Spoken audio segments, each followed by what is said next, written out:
ওনার যদি এত ক্ষমতা থাকে ওনাকে বলবেন কলকাতায় এসে জুনিয়র ডাক্তার যারা আন্দোলন করছে তাদের গায়ে হাত দিয়ে দেখাতে, বাদ বাকি যা করার ওনাকে পার্সেল করে বাড়ি বানানোর পার্টি। কত মিথ্যে কথা বলবেন উনি, আর কত মিথ্যে কথা বলবেন।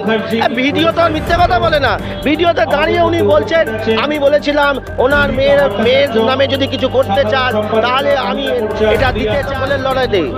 উনি আন্দোলনের মোড়টা ঘুরিয়ে ইলেকশন ওরিয়েন্টেশন করতে চান। আমরা সম্পূর্ণভাবে আমাদের যে অভয়া বলুন, তিলোত্তমা বলুন, তার যে নির্যাতন এবং খুন হয়েছে তার পেছনে যারা রয়েছে, স্বাস্থ্য দপ্তরের যে র্যাকেট রয়েছে তার বিরুদ্ধে। তাই তো এই দুর্নীতির পাহাড়টাকে যেমন করে জমছিল পাহাড়ের মতন সেইভাবে জমতে দেওয়া। হুমায়ুন কবির ভরতপুরে থাকেন, এটা কলকাতার মাটি। ওনার যদি এত ক্ষমতা থাকে ওনাকে বলবেন কলকাতায় এসে জুনিয়র ডাক্তার যারা আন্দোলন করছে তাদের গায়ে হাত দিয়ে দেখাতে, বাদ বাকি যা করার ওনাকে পার্সেল করে বাড়ি বানানোর পাঠিয়ে দেবো। অন্যায়ের বিরুদ্ধে লড়ার জন্য সেই মেয়েটি জানিয়ে দিয়ে গেল, আমাদেরকে রাস্তায় নামিয়ে দিয়ে গেল। এখন দেখুন দুর্নীতির পাহাড় শুধু অবশ্যই সাজা হবে। বহু মানুষ জেলে, পট্ট চট্টোপাধ্যায় জেলে, ওদিকে বালু জেলে, ওদিকে অনুব্রত জেলে, এদিকে এখন নতুন সংযোজন জানোয়ার সন্দীপ সে জেলে হবে, নিশ্চয়ই হবে। বেটার লেট দ্যান নেভার, নিশ্চয়ই হবে। আর ওই যে ভরতপুরের বিধায়কের কথা বললেন, ভরতপুরের বিধায়ক এটা একটা অরাজনৈতিক আন্দোলন, কিন্তু ডাক্তারদের আন্দোলনটা একদম অরাজনৈতিক আন্দোলন। সেই অরাজনৈতিক আন্দোলনে উনি যদি হামলা চালাতে আসেন, সাধারণ নাগরিক হিসেবে ওখানে লাঠি নিয়ে পাহারা দেব। আর তারপরও বাড়াবাড়ি যদি করে আবার মন্তব্য করেন, বিধানসভায় ঢুকবেন, বিধানসভায় ঢোকার আগে উনি কিভাবে ঢোকেন আমরা আটকাবো। আন্দোলনের পর আরো আমাদেরকে গভীর করে লড়তে হবে, এই লড়াইটা এখানে শেষ করলে হবে না বন্ধুগণ। তাই আমাদের এই ধর্মমঞ্চ থেকে আবার একটাই দাবি, আরজি করে ঠিকই তো বলেছে পুজো করবো, পুজো করবো না আমরাও তো বলছি, পুজো করবো, অঞ্জলি দেবো, কিন্তু উৎসবটা করবো না। পুজো কেন করবো? পুজো নিশ্চয়ই করবো, কিন্তু উৎসব করবো না। মুখ্যমন্ত্রী যেভাবে বলেছেন উৎসবে ফিরে আসুন, যেন মনে হচ্ছে বাচ্চা ছেলেরা ক্রিকেট খেলছিল এবার পড়াশোনায় ফিরে এসে অনেক হয়েছে। ওনার ন্যূনতম যদি একটু সেন্সিটিভিটি থাকতো না এই বিষয়টা নিয়ে, তাহলে উনি এরকম একটা অদ্ভুত কথা বলতেন না। আমি বলতে বাধ্য হচ্ছি, উনি একজন নারী, কিন্তু উনি আর একজন নারীর সম্মান রাখতে পারলেন না। একটাই দাবি, দাবি এক, দফা এক, মমতা রাজনৈতিক দল দাবি এক, দফা এক, সরকার কোথাও গিয়ে দাবি এক, দফা এক, রাজনৈতিক ফায়দা তোলার চেষ্টা করছে। রাজ্য সরকার দেখুন, রাজ্য সরকার জুনিয়র ডাক্তারদের আন্দোলনটা সম্পূর্ণ অরাজনৈতিক আন্দোলন, ওনারা গুলিয়ে দেওয়ার চেষ্টা করছে।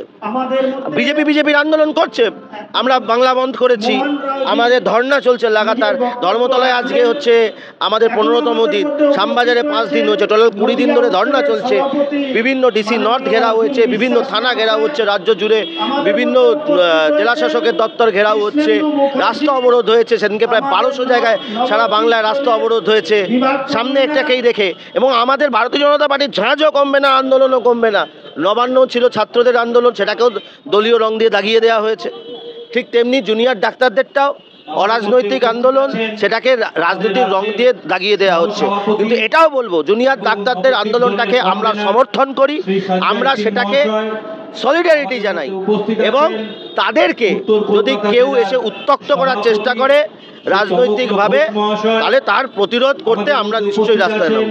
মোহন রাওজি বলছেন আরজিকর কাণ্ডে উৎসাহ ছড়ানো হচ্ছে, কোনো টাকার দাবি করা হয়নি। আর কত মিথ্যে কথা বলবেন উনি, আর কত মিথ্যে কথা বলবেন।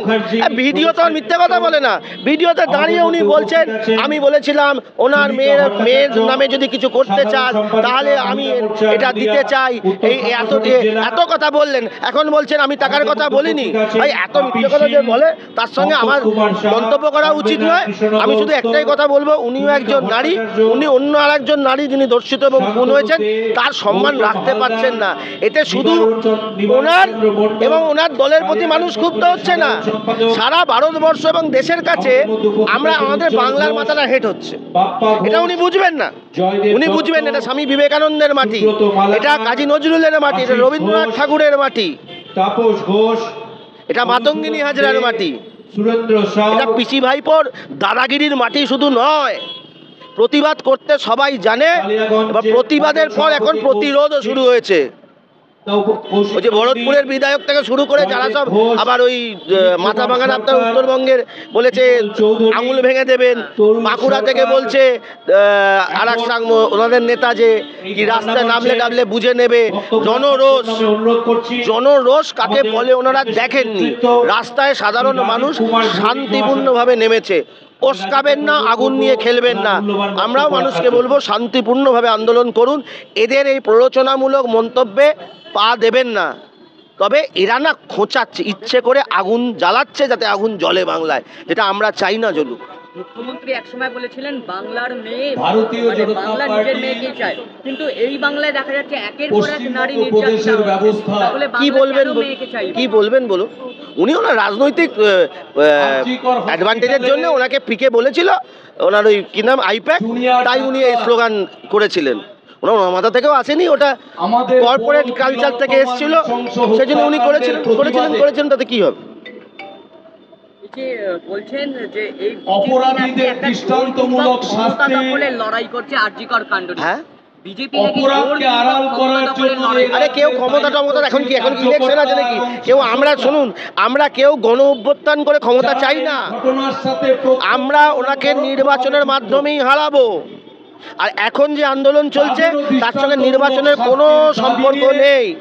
উনি এইসব বলে সাধারণ মানুষকে গুলিয়ে দিতে চান।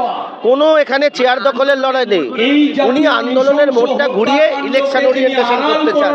আমরা সম্পূর্ণভাবে আমাদের যে অভয়া বলুন, তিলোত্তমা বলুন, তার যে নির্যাতন এবং খুন হয়েছে তার পেছনে যারা রয়েছে, স্বাস্থ্য দপ্তরের যে র্যাকেট রয়েছে তার বিরুদ্ধে আমরা কার পদত্যাগের দাবি করছি?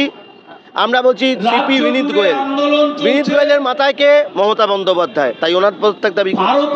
স্বাস্থ্য দপ্তরের দুর্নীতিবাজকে সন্দীপ ঘোষ, স্বাস্থ্য দপ্তরের তাই ওনার অ্যারেস্ট হয়েছে। স্বাস্থ্য দপ্তরের প্রধানমন্ত্রীকে উনি, তাই ওনার আবার মমতা বন্দ্যোপাধ্যায়, ওনার পদত্যাগ দাবি করছি। আর এই সব কিছু দেখে যিনি চুপ করে বসে আছেন তার নাম কি? মমতা বন্দ্যোপাধ্যায়, তাই ওনার পদত্যাগ দাবি করছি। উনি রাজনীতি খুঁজতে পারেন। মানুষ কিন্তু এটার প্রতি এটা আক্রোশ জন্মেছে, সাধারণ মধ্যবিত্ত বাঙালির মধ্যেই আক্রোশটা জন্মেছে।